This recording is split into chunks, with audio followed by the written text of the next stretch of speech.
Hello, beautiful soul, and welcome to another episode of Intuitive Creator Spotlight. Today, I am so honored to have here with me Niamh. She is a Reiki Master and a beautiful guiding light for women seeking self-love and a life that they truly adore. I can't wait to introduce Niamh to you and for her to share her story and her wisdom. Hi, Niamh. It's so great to see you here. Hello, Stella. Thank you very much for having me. It's wonderful to be here. Niamh, I know that your approach combines guided meditation and journaling and Reiki to help women discover their self-love. Can you share a moment in your life where you just told yourself, you know what, self-love is incredibly important, and from here, I'm going to focus more on it? What was that moment for you? I think that moment for me was a few years ago when I was still married, and I realized that actually I'd been diagnosed with severe clinical depression, and my now ex had told me that he didn't believe in depression, that if I wasn't so fat and frumpy, I would feel better about myself. And then he refused point blank for the remainder of the relationship to talk about my mental health. And something clicked inside me, and I thought, you know what, I'm the only one that can help me here. I'd been to the doctor, they wanted to put me on antidepressants, and I did actually take them for a while, but not at that stage. And also they tried to get me counselling, but there was none on the NHS. And I went to a private counsellor through my church, but she was very Catholic, and she was very insistent that all the issues I had in my marriage were the way I spoke to my husband, and that I needed to change my way of conversation, of talking to him.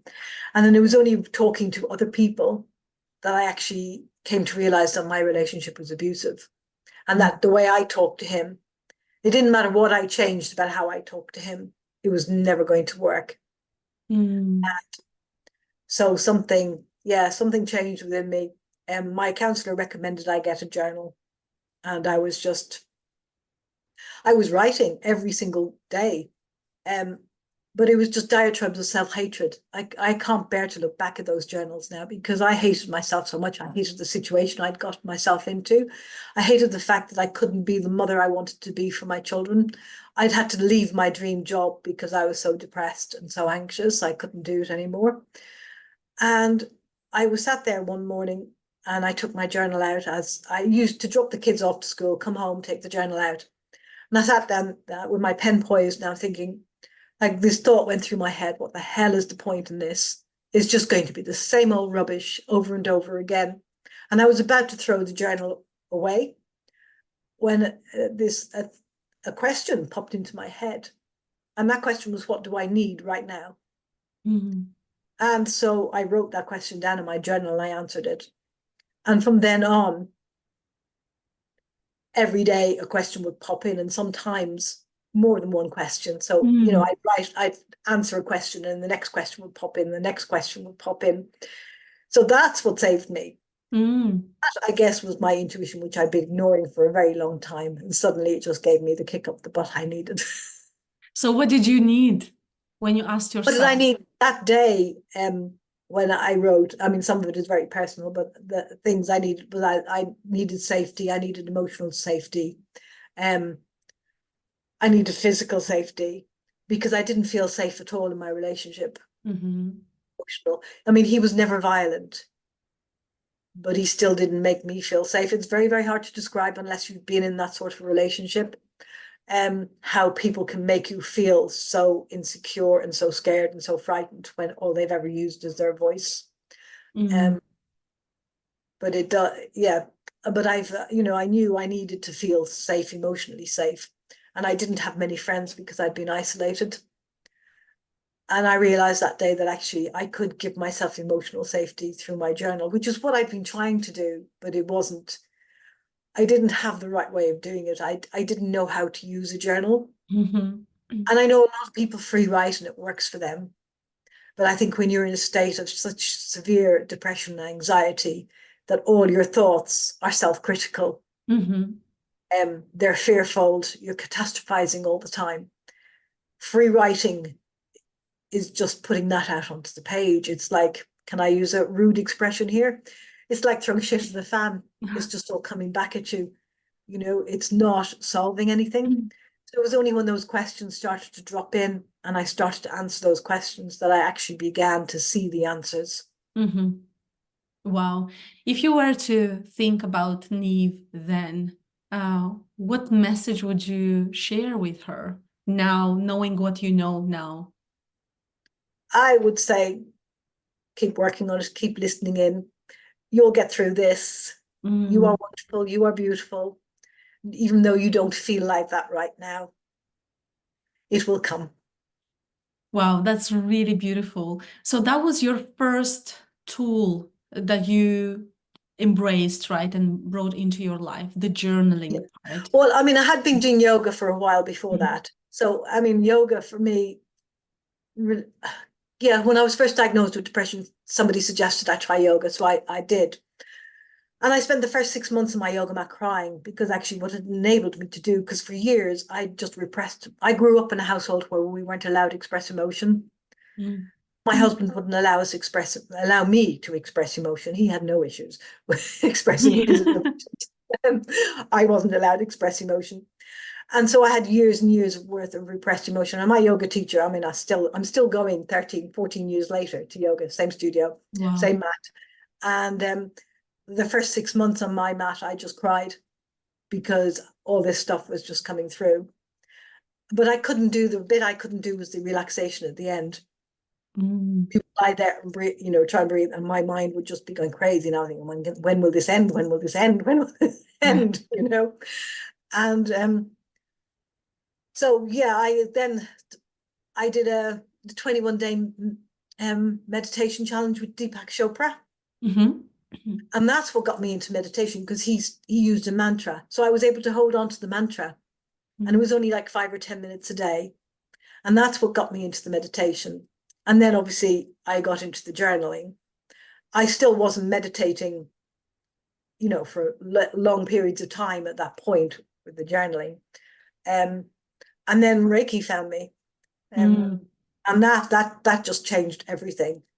Um, What changed? What was the biggest thing that's changed the with? biggest change with me with the Reiki was I was able to heal, but also during my master's attunement, and I mean, I'm a writer. I've always considered myself a Mhm. writer. It's what I do.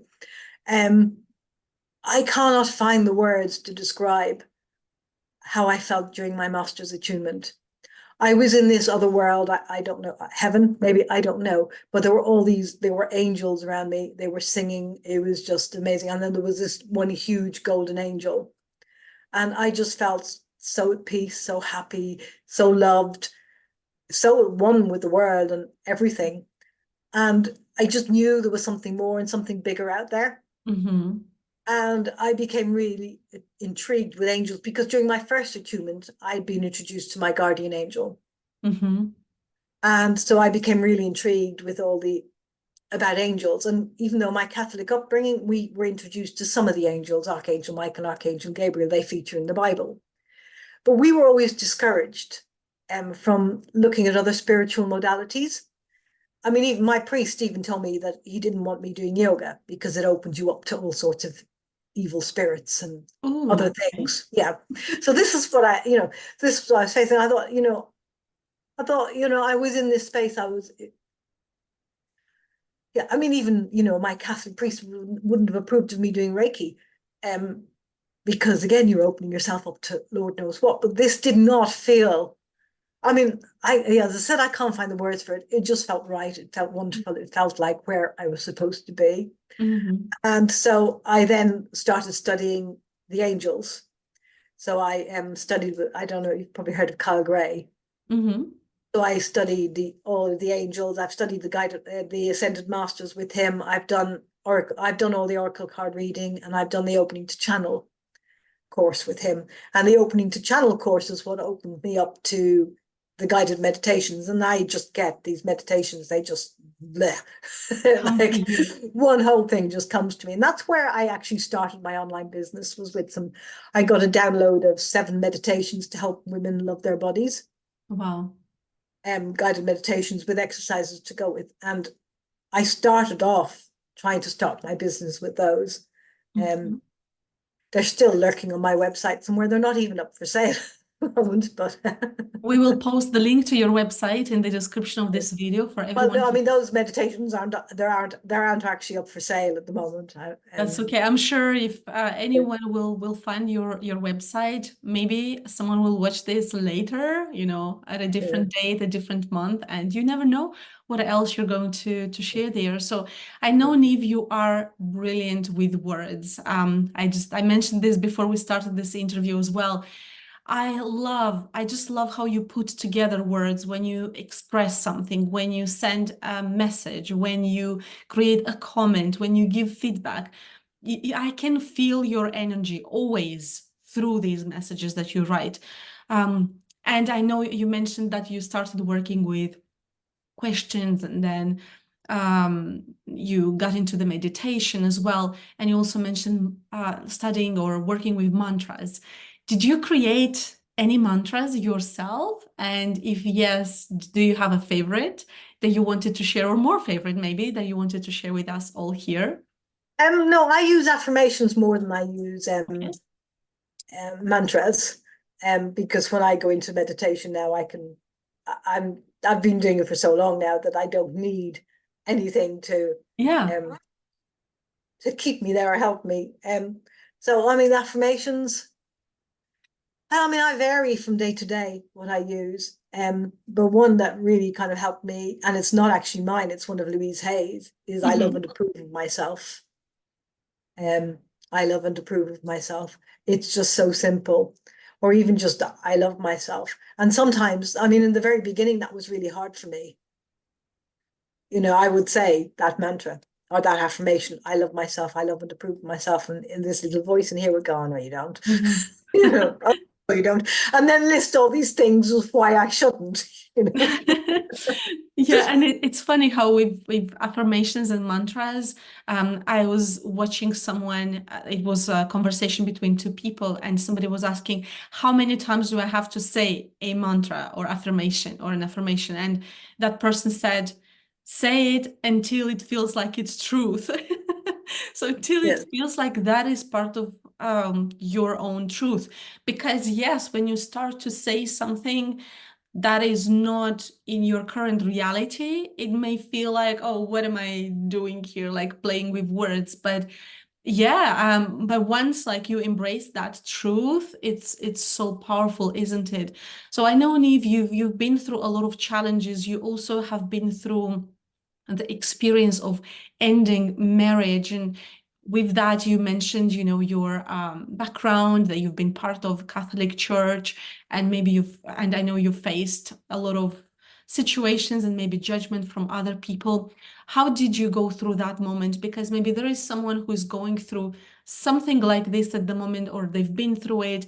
What did you do to go through that moment in your life and overcome that obstacle? Well, I mean, as soon as I decided I was getting divorced, I left the church because for Okay. me, that, very, very much part of the beliefs of the Catholic Church is that, they don't believe in divorce. And I couldn't align staying in the church and being divorced. That just didn't work for me. So it's not that I've let go of my faith. I still have a faith. I'm just not aligned with the church anymore. Mm-hmm. Um, and I would say to anybody going through that you have to just go with your own inner knowing, your own truth, what feels good for you and what feels right for you. And there were people who tried to persuade me to stay married. Mm-hmm. Told me, oh, things will change or they're different, or, all relationships go through hard patches. I think this isn't a hard patch. This has been like this, more or less since the beginning. This is no hard patch. This is as good as the relationship is ever going to get, and I need more. In fact, I deserve more. Mm-hmm. Um, if I'm not going to be loved the way I want to be loved by someone else, then at least I deserve freedom, because that's what I didn't have. I didn't have freedom to be me, to be who I was and who I wanted me to be, Mm-hmm. or who I wanted to be, because he kept telling me I wasn't who he wanted me to be. Mm-hmm. And I did spend many, many years trying to change myself, trying to be who he wanted me to be. And that's what led to the depression and the anxiety, because I lost touch with who I was and what I loved to do. And that, one of the things that really changed for me was when my counselor asked me, what do you love to do? And I couldn't answer her. And I thought, I don't, what are your hobbies now? I don't have any. I was just so busy trying to hold everything together. Yeah. There wasn't time. And even in the few moments when I did take time out to do something, I couldn't do it because the thoughts would just come crowding in. So it was easier to just keep busy, keep doing. So I didn't have to stop and think. Wow. So these are big decisions and huge changes to leave a marriage and to leave church as well, especially when you've been part of both for so many years. And that takes a lot of courage. And it sounds like all of these beautiful things that you found on your path, Reiki, healing, journaling, meditation, they have helped you to go through these phases. And I know that then you started to create your own meditations, and then you published your own book as well that is all about meeting resistance. Would you like to share with us what inspired you to write the book and how it came together? Well, what inspired me to write a book was the last couple of years in January, I've been running a workshop for people to help them with their resolutions. And it was during the first time I ran that workshop, I realized that some of the people didn't actually really believe in the resolutions that they were making. The resolutions were not for them. They were doing it for somebody else. They were trying to make changes for somebody else. And I started thinking about change and how actually a lot of the time the changes we make are either changes that are imposed on us, or even if they're changes we want, we can develop a huge resistance to those changes. There's always something that we can say to ourselves that will prevent us making that change. So I thought I would write the book. It's a book of journal prompts. I say I wrote the book. I didn't write the book. I sat down at my computer and all these questions just came Mhm. out. Mhm. And so that's what the book is, a series of journal prompts that one take people through their attitude to change. So how they cope with change themselves, how they can work around their own attitude to change. And then it goes through various different kinds of changes. So the changes that you want to make, the changes that are imposed on you. And then sometimes the changes we make that we really, really want, they can have a fallout. For instance, one of the examples I give in a book is you and your partner are talking about moving. You really want to move to the countryside. Your partner wants to stay in the city. And you take it upon yourself to do some research and you find a town so you'll be on the outskirts of a town. So you'll be near the countryside, but he'll still have his urban community, if you like.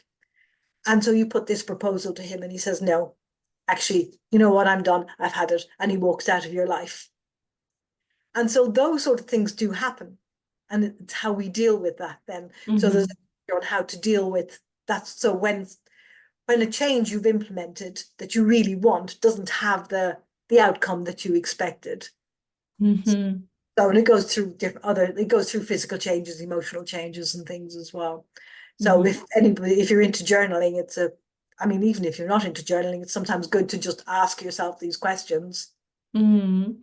even Yeah, when and with journaling, this is such an incredible tool. And I've heard sometimes people saying, "Oh, I just don't, I can't." And I remember for me, I was afraid to write words in a journal that were so close to just my own heart, because I was thinking, what if other people find the journal? What if, this is happening and that is happening?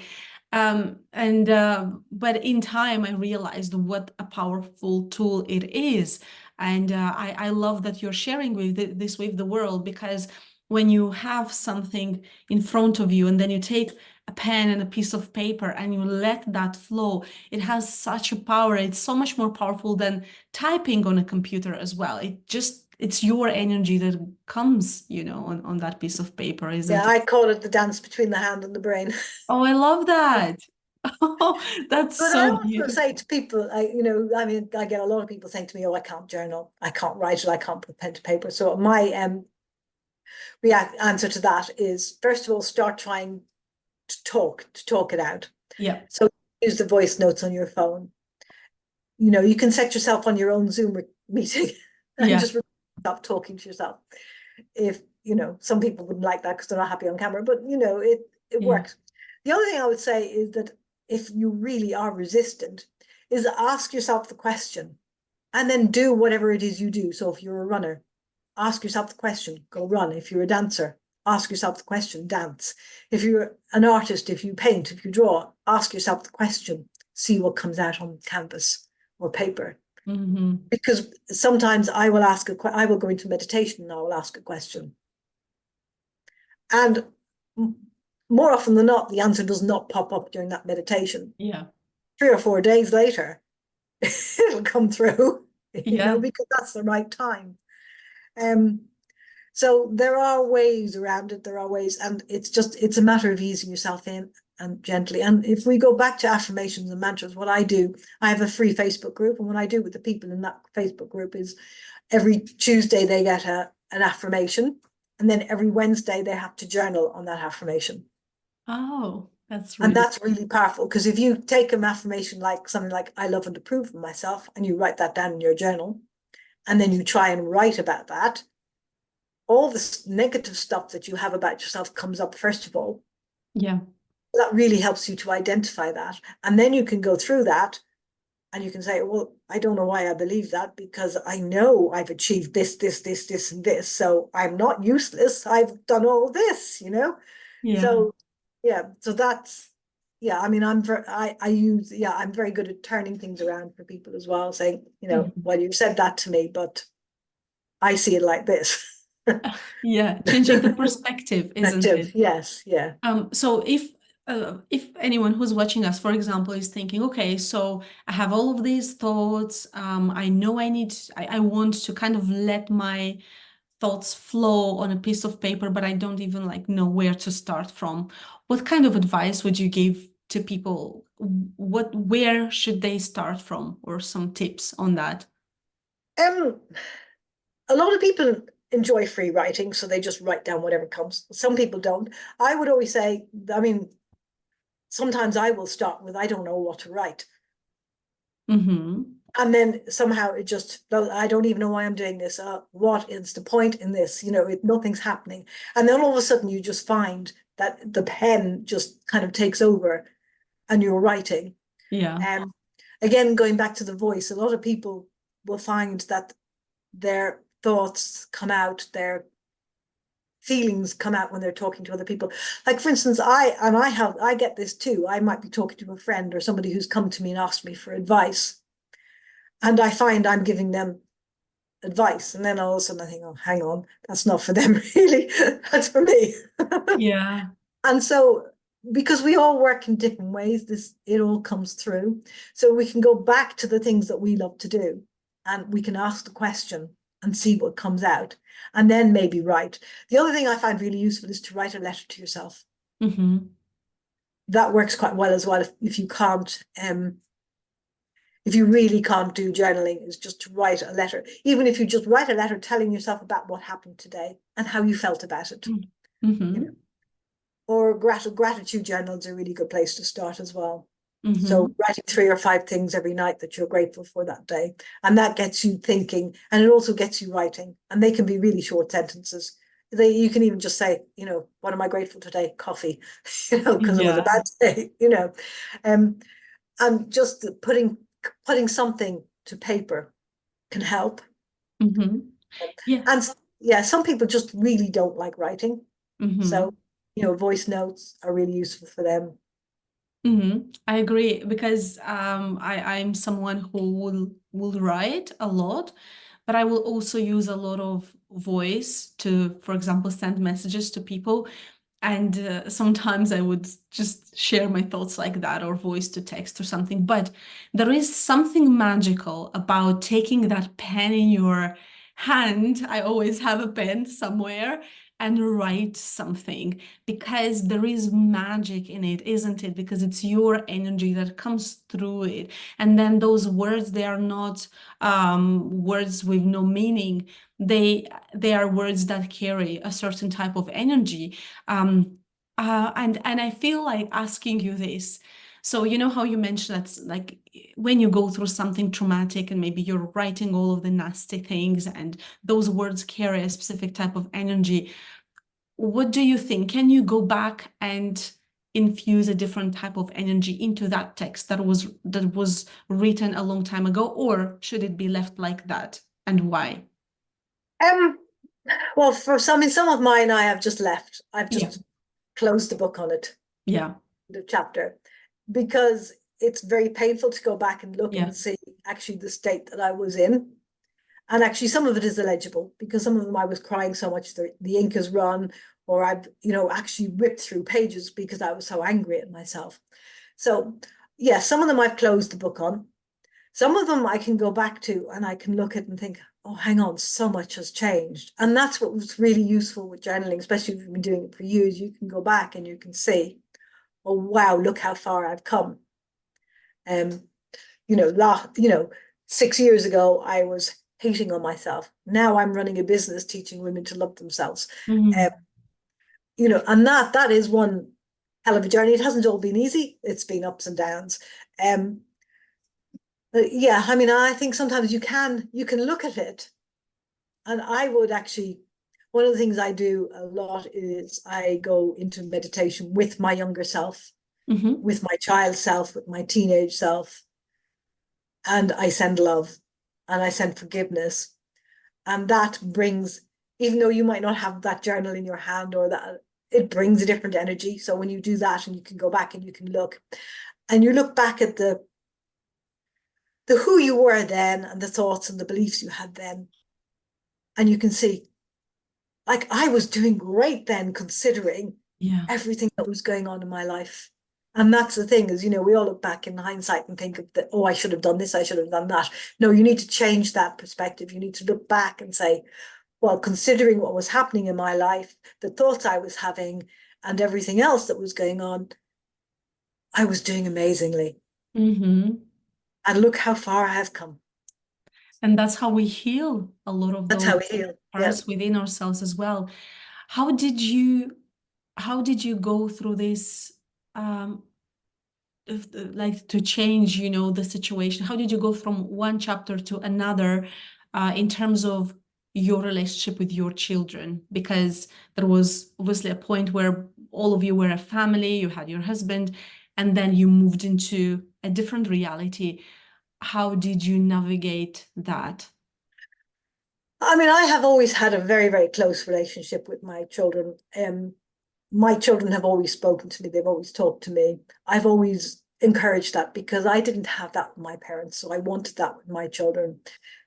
So I always encouraged them to come to me with their problems, with their issues. And they're all adults now. My youngster's 22, and they still do come to me with their problems. When my eldest was getting married in the summer and she was really stressed about the wedding preparations and everything, she was constantly on the phone to me, asking me for reassurance, asking me, how do I do this? How do I do that? And that is because I started that relationship with them when they were in childhood. And because their father we were a family unit and their father wasn't really part of that unit. Hmm. He was always on the outside looking, and what he wanted was the picture postcard perfect family to show to the outer world. He didn't really want to be involved in it. So we were a family unit as such. It wasn't easy to navigate because my older two were young adults when we got divorced. So, and my ex had actually he told them that it was all my idea, even though we'd agreed to say it was amicable, and that I'd pulled the rug out from underneath and broken his heart, even though he'd ignored me for years. Um, and he introduced them to a new woman 2 weeks after he left the house. Wow.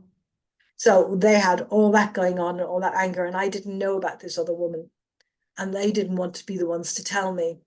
So that was very difficult to navigate. But I just kept the channels of communication open. I allowed them to express their emotions. My son became quite aggressive, quite violent at the time, not towards anybody else, but like, he would go up to his room and you could hear him stomping around, and I encouraged them to actually release their anger in healthy ways. So to go running, to thump a pillow, to bang something on my son would bang things on the floor. And I said, as long as it's not disturbing the neighbors, Yeah. that's fine. We need to find healthy ways to get those feelings out and those emotions out. And that I know I have hurt you. I know I have hurt you deeply. That does not mean that you cannot come to me and tell me that. Mm. I'm aware of that fact. I know that you may never forgive me for this, but this is something that I had to do for me, because I was at the point where I either left the marriage or I committed suicide. There were no other options. And so I left the marriage, but I was very open with my children about why I was doing it. Obviously in an age appropriate way, because my youngest was only 13 or 14 at the Yeah. time. So, but she had experienced the similar sort of treatment to me at the hands of her father. So she understood completely. In fact, when the night I told him, she said to me, "Mum, I knew you were going to tell me either two things tonight. One was that you were getting a divorce, or two was that you had cancer. And she said, getting a divorce is far more preferable." Wow, I have chills as you shared that. Wow. Wow. She obviously she was close to your energy and she knew exactly what was going on. And it's great that you continued to keep this open heart and open channel of communication between you and them, because that's how probably all of you continued to heal from everything that you've experienced in the past. And thank you so much for sharing this, Niamh, because I'm sure this message is going to help those who are watching us, because life is, with so many events, some of them unpredictable, some of them are events as consequences of some of our decisions or how we grew up or something like that. But it's always about how we choose to go through everything, how we choose to heal, to communicate, to be aware of people around us. And I'm really grateful, really, really grateful you shared this with us here today. So, as we are wrapping up this episode, is there anything that comes to you as an inspiring message or any kind of message really that you wanted to share with our viewers and everyone who's here with us? I mean, I just want everybody to know that they're worthwhile. They are lovable. They are loved. They're here for a reason. And sometimes that reason is just to be loved. We don't need a deeper purpose always. I love it. Thank you so much, Niamh, for sharing your wisdom, your stories, your inspiration with us. Thank you to everyone who has watched us. Let us know what you think about the episode. If you like the episode, please like it, subscribe to the channel, and ring the notification bell to be notified when we post next videos on this channel. And check out the description of this video to know how to connect with Niamh or myself. Take care and see you again next time. Bye-bye.